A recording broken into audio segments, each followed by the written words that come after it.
Rick, Tim Reynolds with the AP, all the way in the back. Yeah, hey. On a night where obviously you got a ton of contributions from a ton of guys, can you just kind of summarize the jobs that Ben and TJ did for you guys coming off the bench? Yeah, I mean, those guys were tremendous, and TJ just brought a competitive will to the game. Matherin jumped in there and immediately was aggressive and got the ball in the basket. And, look, this is the kind of team that we are. We need everybody to be ready. It's not always going to be exactly the same guys that are stepping up with scoring and stuff like that. But, this is how we got to do it. And we got to do it as a team. And we got to make it as hard as possible on them. Left side, second row here. Rick, what did you think of the way Tyrese performed tonight? Just a complete game overall as far as scoring, distributing, and also rebounding as well. Yeah, terrific. I mean, he look, at every game you're going to have to make adjustments against this defense. I mean, there's just going to be different looks. You're going to have different high-level defenders on you. You're going to see some different coverage stuff. It's going to be constantly changing. And so I thought his approach tonight was exactly what it needed to be, a combination of spatial awareness and aggression and, a real good feel for aggression to score along with getting his teammates involved at the right times. And so, he was terrific. Pascal was terrific. Pascal, scored the first 6 points of the game when points were hard to come by. And he did it on 3 difficult shots, one-on-one, fadeaways. Those are tough shots. And so, I was proud of the way we bounced back from a rough ending to the third quarter. That was something that could have shaken us up a lot. But the guys that went back in there to start the fourth they kept their head down and kept competing. Second row towards the center. Coach, Guilherme Sacco from ESPN Brazil. I want to ask you about Miles Turner.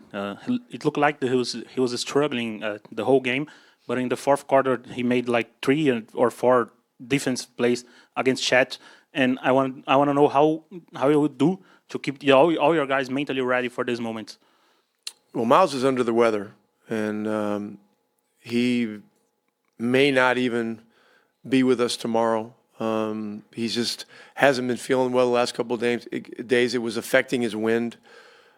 He won't bring it up, but I think it's just appropriate to mention that he is working through something, some kind of a cold or whatever, but he's just not feeling himself. So, we'll see where things are tomorrow with him. But I thought he did a great job of just taking a couple of deep breaths in the third quarter and just doing a reset and coming back in there ready. And, that's what a lot of this is. You have to be super resilient. Things happen, in milliseconds. I mean, these guys go by you, they're dunking the ball, they're doing this, they're doing that. I mean, there's a lot going on. Third row on your right. Rick, just going back to TJ for a second. Obviously, he had several steals tonight, especially in the backcourt. I know you've been seeing that all season. Does it ever surprise you when he's still able to, almost trick teams into that steal? And historically, does it remind you of anyone else? I don't know. This series features so many special players on both sides. TJ brings some very unique elements to our team, and he brings a unique elements to the game in general. And so, look, we need all of our guys to bring whatever is their thing to our thing and have it be part of our thing, but he's he's a guy that inspires a lot of people. He inspires our team a lot. But listen, this was a great win. We got to turn the page quickly. I mean, there's another game in 36 hours. Second row on the right. Coach over here. What did you think of the defense that Andrew Nembhard and both Ben Shepherd played on SGA tonight? Well, they're giving it their absolute full capacity effort all the time. We have to look at the fouls. Maybe there's some that are avoidable.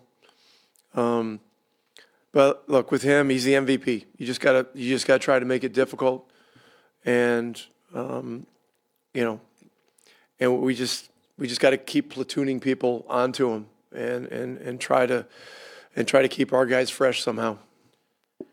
Coach, a lot of factors to decide a series so tight like that. I want to ask you how much of the environment, the atmosphere will be key for a winner of this championship. Like we see the spark that TJ brought today. And how do you work this with your players? The crowd, the environment. I thought our crowd was great, and they were everything that we had hoped for tonight. Oklahoma's crowd, we've talked about it in kind of telling our crowd through the media and whatever that we really need them, and they were great, especially in the fourth quarter. It just went up a few decibels, and so it's one of many factors, as you mentioned. Mark here on left. Coach, talk about when Ben was out for the playoffs last year, did you make time to go talk to him, kind of keep him engaged, and what has he meant for you guys in the playoffs this time around?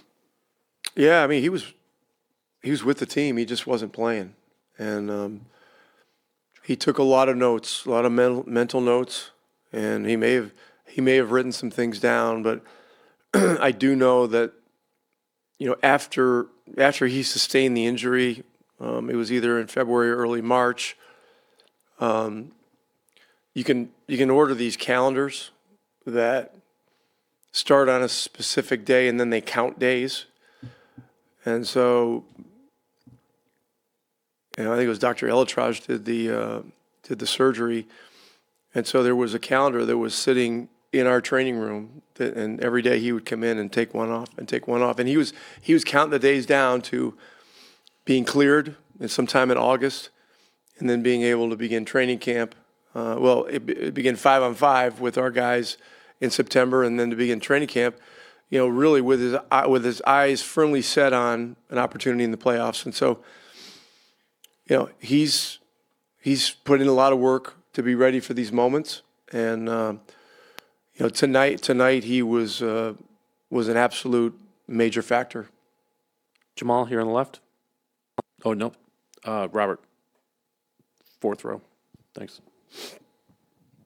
Hey, Rick. You mentioned earlier that this is who we got to be. This is our team. Over the last couple of years, as this team sort of came into its own, when did the players really start to buy into the identity that they showed in the fourth quarter tonight? Well, I mean, we have great guys on our team. These guys, it's things that make sense aren't a hard sell for our guys.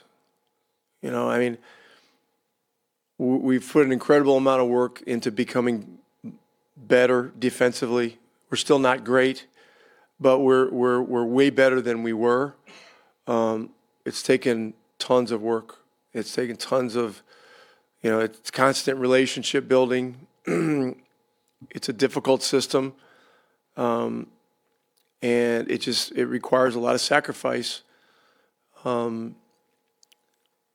But when you execute it the right way, whether it's 2 years ago in some game that doesn't seem very meaningful in mid-January, or in Game 3 of the finals, these guys see where important things are important, and hard things are hard. That's a phrase I've used many times. Hard things are hard, but our guys are, they've made the investment, and it's an ongoing thing. It's like a great marriage. It's a lot of work. Thank you, Coach.